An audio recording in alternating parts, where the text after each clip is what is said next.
सध्या आपण जो देव तुम्हाला माहीत नसावा ह्या संदेश मालिकेतील संदेश ऐकत आहोत.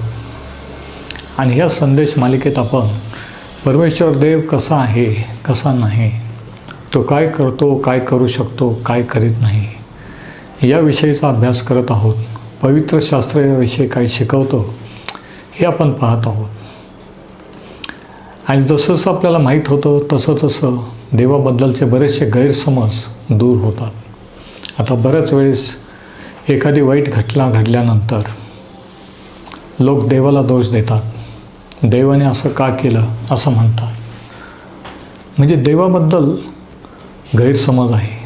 म्हणजे देवाचं पूर्ण ज्ञान नाही की तो चांगला आहे, चांगलं करणार आहे की वाईट करणार आहे. वाईट झालं की आपण म्हणतो देवाने केलं, चांगलं झालं की आपण म्हणतो की आपण केलं. पण आज आपण शास्त्रातून पाहू की परमेश्वर देव, सृष्टीचा तुमचा माझा उत्पन्न करता देव हा एक चांगला देव आहे. चांगल्या देवाला जाणून घेणं हा आजच्या संदेशाचा शीर्षक आहे. चांगल्या देवाला जाणून घेणं. आता जसं जसं आपल्याला एखाद्याची ओळख होते, एखाद्याबद्दलची माहिती होते, तसं जसं आपला त्यांच्यावरचा विश्वास वाढतो, तसे तसे आपले संबंध दृढ होतात, मैत्री वाढते. आणि हेच देवाच्या बाबतीत देखील आहे. जसं जसं आपल्याला देवाबद्दल माहिती होते की तो कसा आहे, तसं तसं आपले त्याच्याशी संबंध, आपलं नातं हे दृढ होत जातं. आपला विश्वास त्याच्यावरचा आपोआप वाढू लागतो. आणि म्हणून आज आपण पाहू की पवित्र शास्त्र जे शिकवतं की परमेश्वर देव हा एक चांगला आहे, चांगला देव आहे. त्याचं वचन सांगतं की परमेश्वर किती चांगला आहे याचा अनुभव घेऊन पहा. आता स्तोत्र 100 आणि याच्या 5व्या वचनात लिहिलेलं आहे की परमेश्वर चांगला आहे, त्याची दया युगानुयुग आहे, त्याची सत्यता पिढ्यानपिढ्या टिकते. स्तोत्र 103 आणि याच्या 8व्या वचनात असं लिहिलेलं आहे की परमेश्वर कनवळ व कृपाळू, मंद क्रोध व दयामय आहे. तो कशा प्रकारचा देव आहे बघा. तो जशाच तसं वागणारा देव नाही. तो वाईट करणारा, शिक्षा देणारा देव नाही. हा गैरसमज अनेकांच्या मनात, विश्वासाऱ्यांच्याही मनात सैतानाने उत्पन्न केलेला आहे. आणि जोपर्यंत देवाविषयीचा गैरसमज दूर होत नाही तोपर्यंत आपण देवावर पूर्ण भरोसा ठेवू शकत नाही, पूर्ण अवलंबून राहू शकत नाही. तर या ठिकाणी लिहिलं की परमेश्वर कनवळ व कृपाळू, मंद क्रोध व दयामय आहे. आणि मग पुढे जर आपण वाचलं स्तोत्र 107 आणि याच्या 1ल्या वचनात की परमेश्वराचे उपकार स्मरण करा, तो चांगला आहे, त्याची दया सनातन आहे. तो दयाळू व कृपाळू असा देव आहे. स्तोत्र 100 आणि वचनं 4 आणि 5 जरा बघा. इथं असं म्हटलेलं आहे, त्याचे उपकार स्मरण करीत त्याच्या द्वारात, स्तवन करीत त्याच्या अंगणात प्रवेश करा. त्याचे उपकार स्मरण करा, त्याच्या नावाचा धन्यवाद करा. त्याचे उपकार स्मरण, त्याचं स्तवन, त्याची स्तुती करायला सांगितलेलं आहे. आणि याचं कारण 5व्या वचनात सांगितलेलं आहे की हे आपण काय करावं. कारण परमेश्वर चांगला आहे, त्याची दया युगानुयुग आहे आणि त्याची सत्यता पिढ्यानपिढ्या टिकते. 3 कारणं या 5व्या वचनात सांगितलेलं आहे की आपण परमेश्वराचे स्तुतीस्तवन का करावं, त्याचे उपकार स्मरण का करावे. पहिलं कारण तो चांगला आहे, तो एक चांगला देव आहे, चांगलं करणार आहे म्हणून. दुसरी गोष्ट, त्याची दया युगानुयुग आहे. दया म्हणजे काय? दया म्हणजे जे आपल्याला, ज्याच्यासाठी आपण लायक आहोत ते आपल्याला न देणे. म्हणजे एखादा आरोपी ज्याने खून केलेला आहे, गुन्हा केलेला आहे, त्याच्यावर दया होणे म्हणजे तो शिक्षेच्या लायक आहे परंतु त्याला ती शिक्षा न होणे म्हणजे दया होणे. आपण सर्वजण पापी असल्यामुळे आपण शिक्षेच्या लायक आहोत, देवाच्या दंडास पात्र आहोत. परंतु देव दयाळू आहे म्हणजे जशाच तसं वागत नाही. आपल्याला आपल्या पापांची शिक्षा लगेच देत नाही, कारण तो दयाळू आहे. आणि म्हणून दया म्हणजे ज्याच्यासाठी आपण लायक आहेत ते आपल्याला न देणे. आणि कृपा याच्या उलट म्हणजे ज्याच्यासाठी आपण लायक नाही ते आपल्याला देणं. आणि परमेश्वर दोन्ही आहे, दयाळू पण आहे, कृपाळू पण आहे. तर पहिलं कारण तो चांगला आहे म्हणून उपकार स्मरण करा. दुसरं कारण त्याची दया युगानुयुग आहे. थोड्या दिवसापुरती, काही वर्षापुरती, आपण जोपर्यंतचा ऐकतो तेव्हापुरती नाही, तर युगानुयुग आहे. विचार करा. आणि तिसरं कारण त्याची सत्यता पिढ्यानपिढ्या टिकते. त्याचा विश्वासूपणा, त्याची विश्वसनीयता, तो विश्वासू आहे. आणि या 3 कारणासाठी आपण त्याचे उपकार स्मरण करावं. आता देव दयाळू कृपाळू आहे, तो चांगला आहे. ह्याच्यावरून आपल्याला काय शिकायला मिळतं? पहिली गोष्ट ही की ते आपल्याला कसं लागू होतं 4 प्रकारे. पहिलं की देवाचा चांगुलपणामुळे तो आपल्याला सर्व गोष्टींचा पुरवठा करतो, तो आपल्यासाठी प्रयोजन करतो. स्तोत्र 100, 4 आणि 5. तो दयाळू कृपाळू आहे, तो चांगला देव आहे म्हणून. याकोबाचे पत्र याचा 1ला अध्याय आणि 17व्या वचनात लिहिलेलं आहे की प्रत्येक उत्तम देणगी, प्रत्येक चांगली देणगी आणि दान हे वरून म्हणजे स्वर्गीय पित्याकडून आहे. म्हणजे तो चांगल्या गोष्टी, चांगल्या देणग्या देणार आहे. म्हणून प्रभू येशूने देखील देवाविषयी सांगताना सांगितलं की तुम्ही वाईट असताना तुमच्या मुलांना चांगलं देण्याचं तुम्हाला कळतं, तर तुमचा देव किंवा स्वर्गीय पिता कितीतरी अधिक तुम्हाला चांगल्या देणग्या देईल. म्हणजे प्रभू येशूने हे सिद्ध केलं की तो चांगला देव आहे. आणि हे तो वारंवार सिद्ध करीत होता. पापी लोकांना क्षमा करून, रोग्यांना मुक्त करून, बरं करून, सैतानाच्या बंधनात असलेल्यांना मुक्त करून तो सांगत होता की देव हा चांगला देव आहे. तर याकोब 1 आणि 17 देखील सांगितलेलं आहे की प्रत्येक चांगली देणगी ही देवापासून आहे आणि तो न बदलणारा देव आहे. दुसरी गोष्ट त्याच्या चांगुलपणाबद्दल ही स्तोत्र 107 आणि याच्या 1ल्या वचनात आपण वाचूया. देव हा चांगला देव आहे. आणि याचं पहिलं कारण हे. दुसरं कारण हे की परमेश्वराचे उपकार स्मरण करा, तो चांगला आहे, त्याची दया सनातन आहे. आपण त्याचं उपकार स्मरण का करावं? या ठिकाणी 1ल्या वचनात सांगितलं की परमेश्वराचे उपकार स्मरण करा, तो चांगला आहे. ही पहिली गोष्ट की तो चांगला आहे, की तो आपला पुरवठा करणार आहे, तो आपल्या गरजा पुरवणारा, जे चांगलं ते आपल्याला देणार आहे. कशावरून आपल्याला कळतं की तो चांगला आहे? याचे काही कारणं स्तोत्र 107 दिलेले आहेत. 6व्या वचनात तो म्हणतो, 5व्या वचनापासून खरं तर आपण वाचू. ते भुकेले व तहानलेले असल्यामुळे त्यांचा जीव त्यांच्या ठाई व्याकुळ झाला. तेव्हा त्यांनी संकटसमयी परमेश्वराचा धावा केला आणि त्याने त्यांना क्लेशातून मुक्त केले. म्हणजे तो काय करतो? ज्यावेळेस आपण क्लेशात, दुःखात, अडचणीत असतो त्यावेळेस तो आपला गरजा पुरवतो आणि आपल्याला त्याच्यातून मुक्त करतो. म्हणून आपण त्याचे उपकार स्मरण केलं पाहिजे. वचन 9, तो ताणलेल्या जीवास तृप्त करतो, भुकेल्या जीवास उत्तम पदार्थाने संतुष्ट करतो. म्हणजे दैनंदिन गरजा पुरवतो. म्हणून आपण त्याचे उपकार स्मरण केलं पाहिजे. वचन 29, तो वादळ शमवितो तेव्हा लाटा शांत होतात. ज्यावेळेस आपल्या जीवनात वादळासारखे संकट येतात, अचानक अशा घटना घडतात, ज्यावेळेस आपण अस्वस्थ होतो, भयभीत होतो, त्यावेळेस तो ते वादळ शांत करतो. म्हणून आपण त्याचे उपकार स्मरण केलं पाहिजे.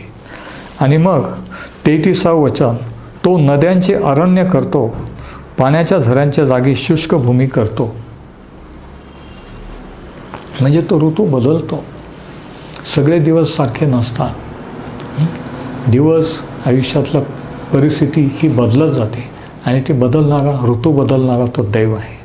वचन 41, दारिद्र्यास क्लेशातून मुक्त करून तो त्यांना उच्च स्थानी ठेवतो, त्यांची कुटुंबे मेंढरांच्या कळपासारखी वाढवतो. म्हणजे तो दारिद्र्यातून, क्लेशातून मुक्त करून आपल्याला समृद्धीच्या स्थळाकडे नेतो. तो आपल्या कुटुंबाचं मेंढरांच्या कळपाप्रमाणे संरक्षण करतो. म्हणून आपण त्याचे उपकार मानले पाहिजे. तो आपल्या गरजा पुरवतो, तो आपल्याला मुक्त करतो, तो आपल्याला सांभाळतो किंवा संरक्षण करतो. आणि मग 43व्या वचनात सांगितलेलं आहे की हे समजल्यानंतर ज्ञानी किंवा हुशार माणूस काय करतो? जो कोणी बुद्धिमान असेल त्याने ह्या गोष्टीकडे लक्ष पुरवावे. बुद्धिमान मनुष्य, ज्याला बुद्धी आहे, ज्ञान आहे, हुशार आहे, देवाचं वचन सांगतं की त्यांनी ह्या गोष्टींचा विचार करावा की देव कसा आहे आणि तो काय करतो. त्याने परमेश्वराची दया ओळखावी. म्हणजे हे कळल्यानंतर बुद्धिमान माणूस या गोष्टीचा विचार करतो की देव कसा आहे, त्याचा त्याला अनुभव येतो आणि तो त्याच्यावर विश्वास ठेवतो आणि तो त्याचे उपकार स्मरण करू लागतो. तर परमेश्वर हा चांगला देव आहे, कारण तो आपल्या गरजा पुरवितो. दुसरी गोष्ट, तो आपल्याशी धीर धरून राहतो, तो आपलं सहन करतो. ज्या परिस्थितीत आपण जात असताना तो आपल्याला ती परिस्थितीत धीर देतो, चालवतो आणि त्याच्यातून मुक्त करतो. तिसरी गोष्ट, परमेश्वर काय करतो बघा, स्तोत्र 34 आणि याचं वचन 7 आणि 8 या ठिकाणी स्तोत्र करता परमेश्वराच्या चांगुलपणाबद्दल आपल्याला आणखी काय सांगतो आपण पाहू. ईश्वर निंदा उदकाप्रमाणे प्राशन करणारा स्तोत्र 34 आणि वचन 7 आणि 8.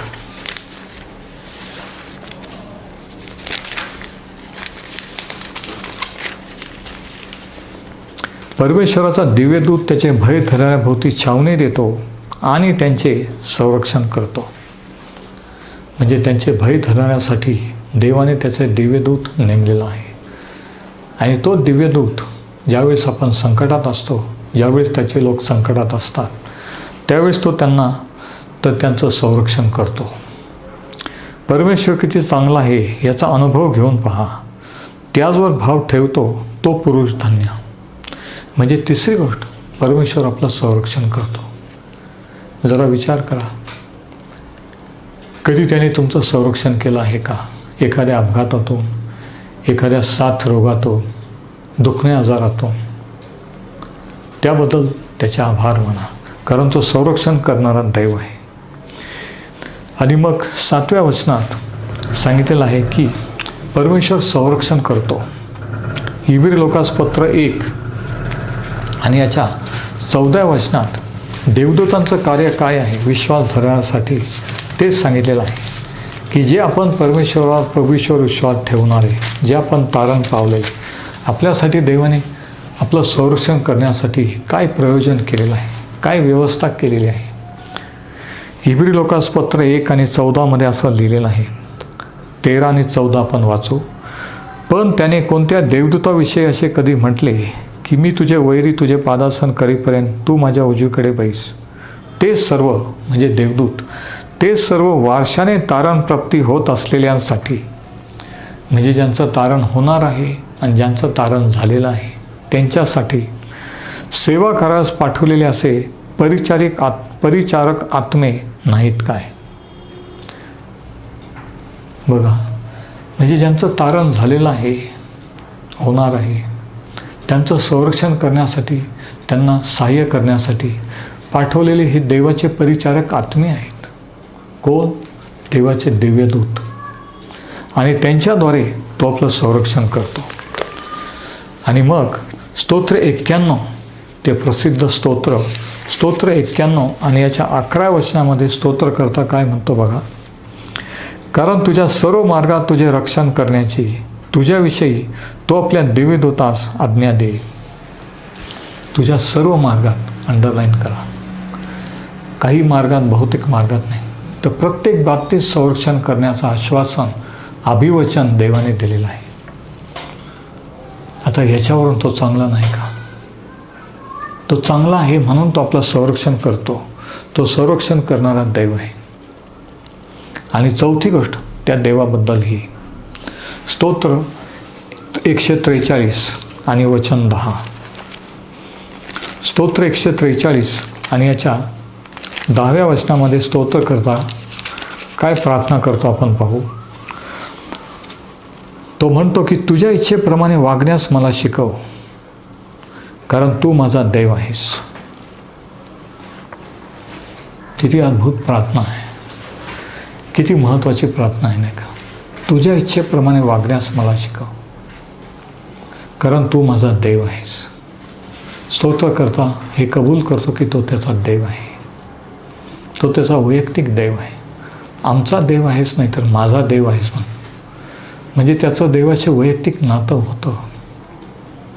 आज तुमचं त्या देवाशी वैयक्तिक नातं आहे का? तुम्ही म्हणू शकता की तो माझा देव आहे. तो म्हणतो की तुझ्या इच्छेप्रमाणे वागण्यास मला शिकव, म्हणजे देवाने त्याला शिकवावं अशी तो विनंती करीत आहे. देवाने त्याला चालवावं आणि मग पुढं तो म्हणतो की तुझा उत्तम आत्मा मला सदर्भ भूमीत नेव. तू मला शिकव, तू मला चालव, म्हणजे तू मला मार्गदर्शन कर. म्हणजे चौथी गोष्ट, देव चांगला आहे म्हणून तो आपल्याला मार्गदर्शन करतो. चौथी गोष्ट की देवाच्या चांगुलपणामुळे तो आपल्याला चालवतो किंवा मार्गदर्शन करतो. आता अशी प्रार्थना ह्या स्तोत्रकर्त्याप्रमाणे तुम्ही कधी केली का? की तुझ्या इच्छेप्रमाणे वागण्यास मला शिकव, तुझ्या आत्म्याने मला चालव. देव कशा रीतीने शिकवतो, देवाने शिकवावं ही जर आपली इच्छा असेल, देवाकडून शिकण्याची इच्छा असेल तर तो आपल्याला शिकवतो. आणि आपल्याला शिकवावं, आपण शिकावं ही त्याची इच्छा आहे. आणि जर आपण शिकलो तरच आपण देवाच्या मार्गात चालू शकतो. देवाच्या मार्गात कोणी आपोआप चालू शकत नाही. स्वतःच्या इच्छेने, स्वतःच्या बुद्धीने, ज्ञानाने चालू शकत नाही. आपण देवाने शिकवलेले असले पाहिजे. आणि म्हणून शास्त्रातल्या जे थोर पुरुष, महान पुरुष होऊन गेले, त्यांनी देवाला मार्गदर्शन मागितलेलं आहे. देवाने त्यांना शिकवावं अशी विनंती केलेली आहे. आता ज्यावेळेस तुम्ही प्रार्थना करता तेव्हा ही विनंती कधी करता का की तू मला शिकव, तुझ्या आत्म्याने मला चालव. तो कशा रीतीने चालवतो, कशा रीतीने शिकवतो? पहिली गोष्ट, त्याने त्याचं वचन, त्याचं प्रगटीकरण आपल्याला दिलेलं आहे पवित्र शास्त्रात. म्हणजे शास्त्रातून तो आपल्याला शिकवतो. ह्या गोष्टी आपल्या बोधासाठी लिहिलेल्या आहेत. आणि दुसरी गोष्ट, त्याच्या पवित्र आत्म्याने तो आपल्याला शिकवतो आणि चालवतो.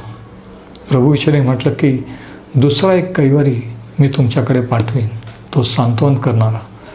तो तुम्हाला मी जे काही शिकवले ते सर्व काही शिकवेल, सर्व सत्यात चालवेल किंवा मार्गदर्शन करेल.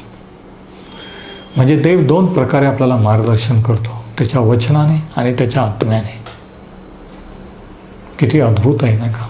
आणि म्हणून आपल्याला मार्गदर्शनाशिवाय राहण्याची, ठोकरा खाण्याची अजिबात गरज नाही. देवाने त्याचं वचन दिलेलं आहे, देवाने त्याचा पवित्र आत्मा देव केलेला आहे. आता शिकवण्याविषयी पवित्र शास्त्रात कोणकोणत्या गोष्टी देवाने आपल्याला शिकवाव्यात, कोणकोणत्या प्रार्थना आहेत त्या जरा आपण पाहू. स्तोत्र 25 आणि याच्या 4थ्या वचनात आपण वाचू. स्तोत्र 25 आणि वचन 4.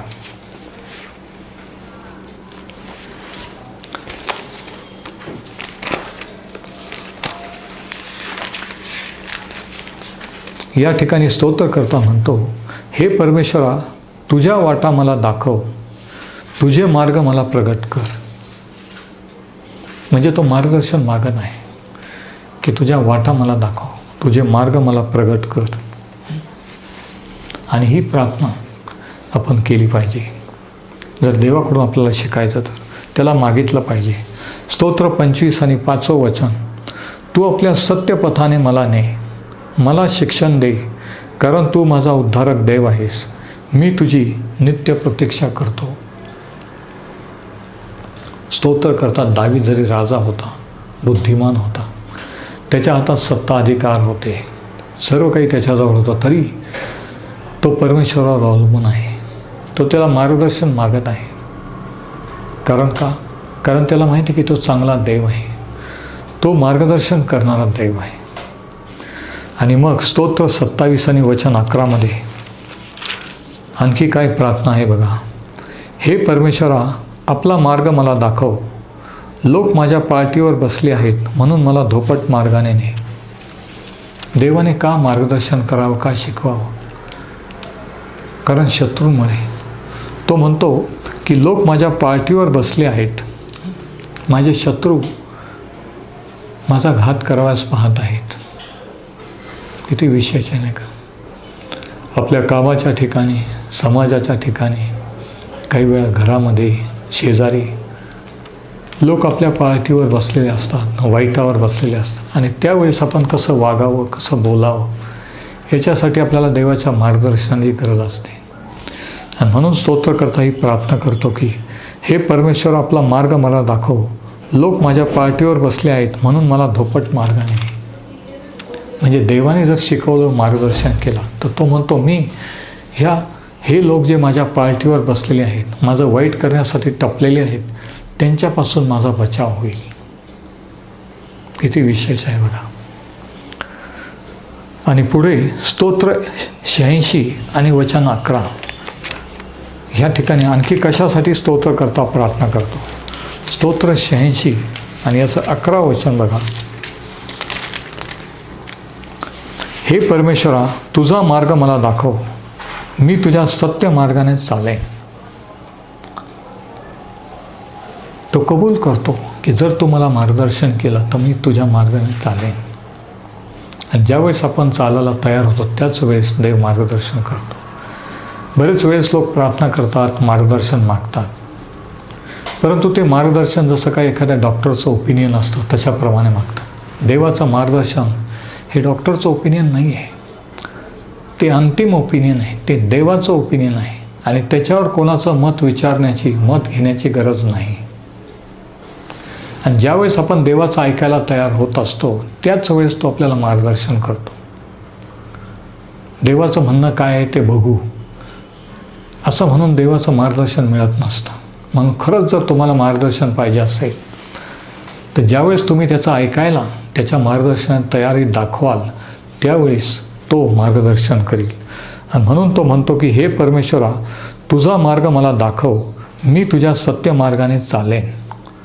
म्हणजे तू जेव्हा मार्ग दाखवशील मी त्या मार्गाने चालेन. मी माझ्या मार्गाने नाही, तुझ्या मार्गाने चालेन, हे तो कबूल करतो. तुझ्या नावाचे भय धरणाऱ्यांना माझे चित्त एकाग्र कर.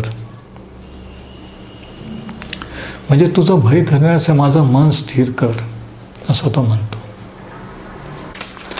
आणखी तो स्तोत्र करता कशाविषयी मार्गदर्शन करतो बघा. कशाविषयी तो देवाला मार्गदर्शन मागतो. स्तोत्र 119 आणि याचं 12 वचन. स्तोत्र 119 आणि 12 मध्ये तो म्हणतो, हे परमेश्वरा, तू धन्य आहेस. तुझे नियम मला शिकव. त्याचे नियम म्हणजे त्याचं वचन. तो म्हणतो की तू धन्य आहेस, आशीर्वादित आहेस, म्हणून तुझे नियम मला शिकव. आज ही प्रार्थना तुमची प्रार्थना आहे का? तुम्हाला त्याचं हे वचन, त्याचे नियम शिकायचे आहे का? मग त्याला सांगा की प्रभू, तू मला तुझं वचन शिकव, तुझे नियम शिकव. आणि मग तो तुम्हाला शिकवेल. बरेच वेळेस अनेकांना वाटतं की शास्त्र वाचून समजत नाही, कोणीतरी शिकवलं पाहिजे. परंतु सर्वात उत्तम शिक्षक हा देव स्वतः, देवाचा पवित्र आत्मा स्वतः आहे. पण तो तेव्हा शिकवतो जेव्हा आपण प्रार्थना करतो की तू मला शिकव. जेव्हा आपण त्याचं शिकायला तयार होतो, जेव्हा त्याच्या वचनाला मात देतो तेव्हा. तर तो म्हणतो तुझं वचन तू मला शिकव, तुझे नियम मला शिकव. वचन 33 तो म्हणतो, हे परमेश्वरा, तू आपल्या नियमांचा मार्ग मला दाखव.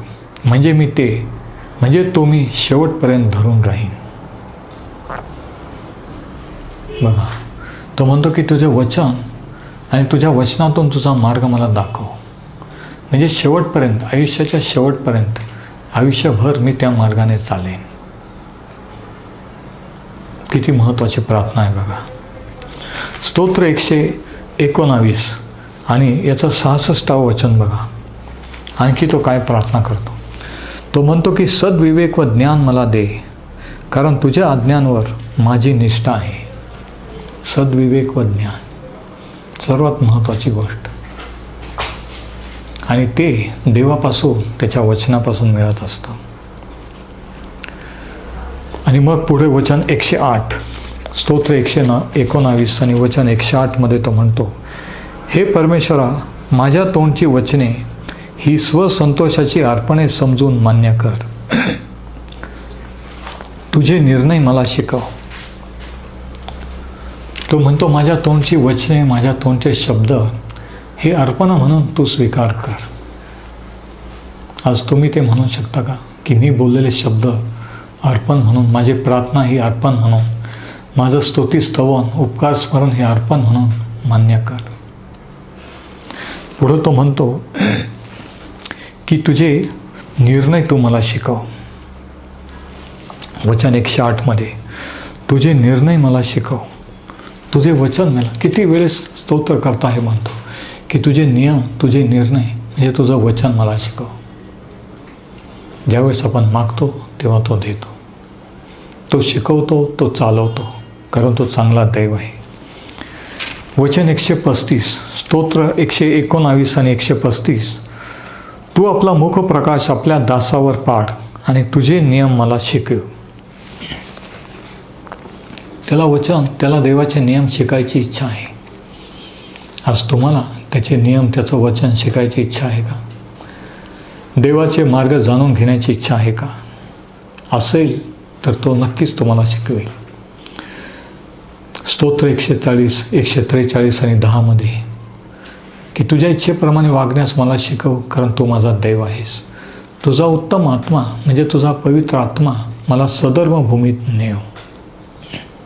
आणि हे सर्व परमेश्वर का करील? कारण तो चांगला आहे म्हणून.